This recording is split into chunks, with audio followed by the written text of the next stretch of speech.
Gemeente, goeiemôre. Ons teksgedeelte vanoggend is 1 Konings hoofstuk 19 hier vanaf vers 1 tot 18. Ek gaan vir ons lees hier vanaf vers 3. Elia het bang geword en ter wille van sy lewe gevlug. Toe hy by Berseba in Juda kom, het hy sy slaaf daar agtergelaat. Hy self het egter 'n dagreis ver die woestyn ingegaan. En daar het hy onder 'n besembos gaan sit en gewens hy gaan dood. Hy het gesê, nou is dit genoeg, Here.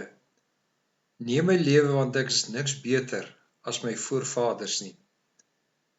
Toe gaan hy lê en hy het onder die besembos aan die slaap geraak. Toe hy hom weer kon kry, skud 'n engel aan hom en sê, word wakker, eet. Toe hy opkyk, sien hy by sy kop roosterkoek wat op warm klippe gebak is en 'n kruik water, en hy het geëet en gedrink en weer gaan lê. Die engel het hom 'n tweede keer aan hom geskud en gesê, word wakker, eet, anders sal die pad vir jou te lank word. Toe staan hy op en hy eet, en deur die krag van die kos kon hy 40 dae en 40 nagte lank loop, tot by Horeb, die berg van God. Hy het in 'n grot ingegaan en nag daar deurgebring. Toe het die woord van die Here tot hom gekom en vir hom gesê, wat maak jy hier, Elia? Dan lees ons Elia se antwoord dat hy gesê het, die volk het die verbond van God verbreek, is net hy alleen wat agtergebly het. En dan in vers 11 staan daar, maar die Here sê vir hom, kom uit en gaan staan op die berg voor my, die Here, ek wil verbygaan. Gemeente, ek dink in elkeen van ons se lewe kom daar momente of tye wanneer 'n mens soms oorweldig word deur die omstandighede. In Elia se geval beleef ons hoe dat hy vlug vir sy lewe, omdat hy bang geword het vir Isebel, die vrou van koning Agab. Ons weet dat Elia die Baal profete laat doodmaak het, Isebel wat daarvan gehoor het, en dan lees ons hier in vers 2 dat sy sê, mag die gode my swaar stref as ek nie môre teen hierdie tyd jou lewe maak, soos met een van hulle nie. En dan lees ons hoe dat Elia bang word vir haar. Hierdie profeet wat in die krag van die Here geprofeteer het, word skielik bang en hy word oorweldig deur die bedreiging van Isebel. Dis in hierdie moment wat hy dan vlug. En hy vlug na Berseba. En Berseba is die metafoor eintlik van die suidelikste punt van die suidryk. Hy bevind hom hier in die noordryk en Berseba is letterlik die onderste punt van die suidryk. En hy dink dat hy hier veilig is. En hy dink dat as hy hier kan skuil, dat Isebel hom in die hande gaan kry nie, en dat hy veilig is en dat dit vir hom gemoedsrus moes bring.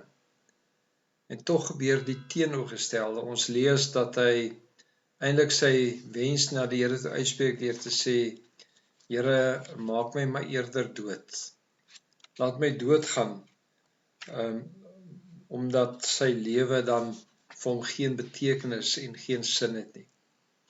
Dis in hierdie moment waar ons dan ook kyk na die Here se optrede en sien hoe dat die Here dan deur die engel vir hom kos bring en vir hom versorg en vir hom voed.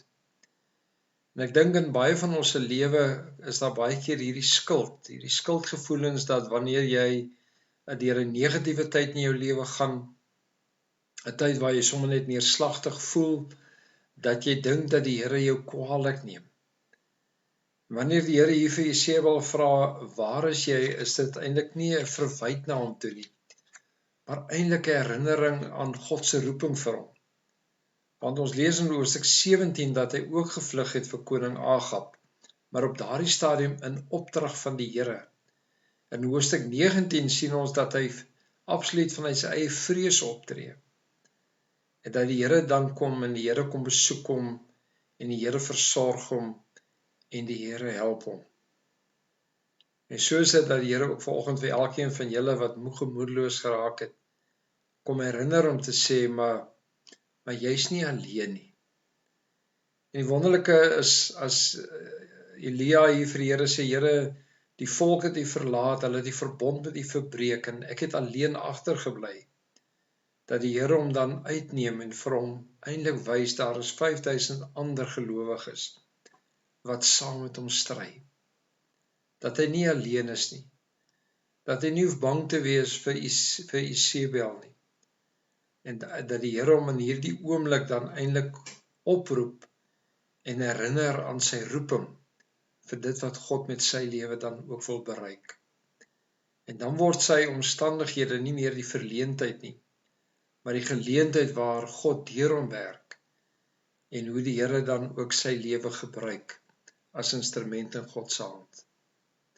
Gemeente, ons word oorweldig. Ons kom by laagtepunte in ons lewe. En in daardie oomblikke is dit dat die Here nie vir my en vir jou verkwalik nie.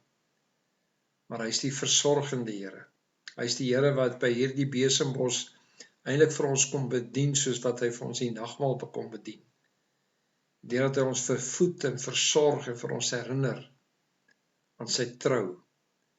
En vanuit sy trou is dit dat ons hierdie roeping mag opneem om te sê, Here, hier is ek. Stuur my, gebruik vir my as instrument ook in U hand. Kom ons bid saam.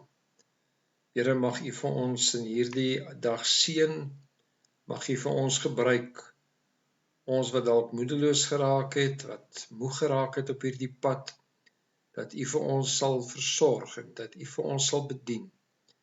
En die belofte dat U vir ons geroep het as instrument in U hand, om daar waar ons leef 'n verskil te maak in hierdie wêreld. Gebruik ons en stuur vir ons tot eer van U naam. Amen.